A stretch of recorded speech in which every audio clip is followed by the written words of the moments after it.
If you're one of those gardeners who thinks annuals aren't worth the effort because they're relatively short-lived, let me introduce you to one that's truly out of this world. I'm talking about cosmos, whose name is derived from the Greek word meaning beautiful. Cosmos are as dainty as they are durable. They're also one of the easiest plants to grow from seed. Really? We asked the sorceress of seed, Renee Shepherd in Felton, California, to show us why old-fashioned cosmos have become so cosmopolitan. And they come in all different colors, and I just think they're lovely. Once upon a time, back when gardeners planted seeds, nurtured seedlings, and watched them grow into stunning beauties, cosmos swayed proudly in gardens across the land. Then along came the instant gratification of already blooming plants in pots, and things that don't transplant well, like cosmos, fell from flowering favor. But in true fairy tale fashion, where patience is a virtue and old things become new again, cosmos are enjoying a renaissance among seed-sowing gardeners. Well, I think cosmos is one of those old-fashioned flowers that people remember from grandmother's garden. They have a tradition of being in cottage gardens. They're easy to grow, and they really fill in the garden.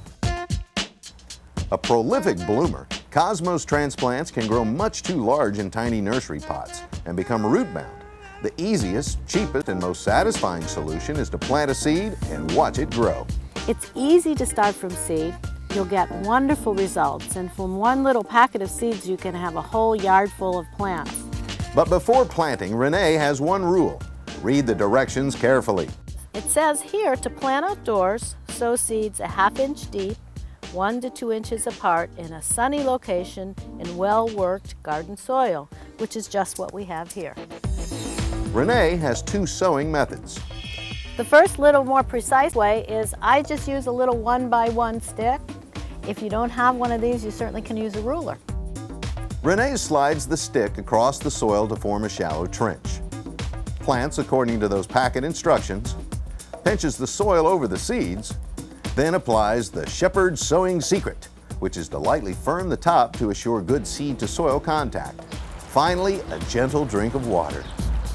Well, now I'm going to show you how to sow them if you're kind of a relaxed gardener who is a little more casual in their approach. For the less fuss planting method, just shake, scatter, and sow. Even if a few are too close or too far apart, we're going to have a nice bed of cosmos out of this. No worries if plants come up close together. They'll be thinned later. That is, if you pay attention to those packet instructions. I want to emphasize reading the packet. To cover the seed, Renee just grabs a few handsful of soil. So you can basically take it and rub it between your fingers and cover those seeds evenly, just like I'm doing now.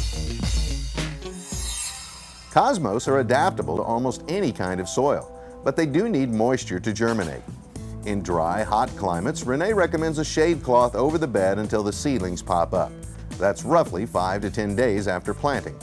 It's always such a thrill when little hard seeds produce lots and lots of young seedlings. And bloom they will, time and again, until the first frost. The foliage is feathery and ferny and light and airy. It's one of the most charming things about cosmos.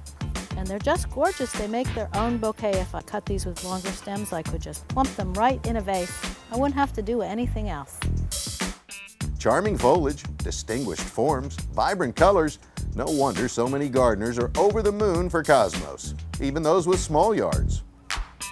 These shorter cosmos really will only grow to about 21, 22 inches, and they're perfect for growing in containers. They'll bloom over a long season, and they're great if you garden on a patio, a fire escape, or a backyard, or even a boat.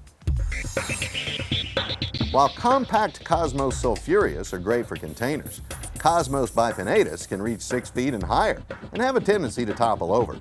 In that case, stake it, don't break it. Many tall flowers flop, and here's a good way that we actually copied from specialty cut flower growers of keeping them looking gorgeous. Renee's attractive, low-maintenance Cosmos support system is good old garden netting. It's attached to wood stakes at both ends, secured to notched metal posts, then stretched over the entire bed. As the plants grow up, the netting practically disappears. From cosmos that tower to those that increase your flower power, Renee has one more tip. Well, you know, after your cosmos has its first flush of bloom, you can actually cut them back for another one. You can see this branch has many flowers that are finished. I'm going to go about 1/3 down the plant and just literally cut them right straight across off. That a new flower stalk is already growing here. Can you see that?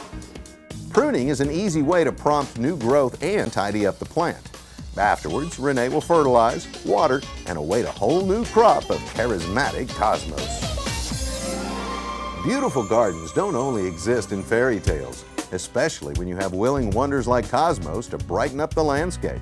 So the next time you're looking for a bloom that's galaxies above the rest, consider the cosmic beauty of cosmos. You know, I think the important thing is enjoy them. Cut some, take them in the house. They make their own bouquets. Cut them off and give them away to your friends. That's the main thing. Another great thing about cosmos is that it reseeds readily. So while it is indeed an annual, it behaves like a perennial. And that's one more reason it's a perennial favorite.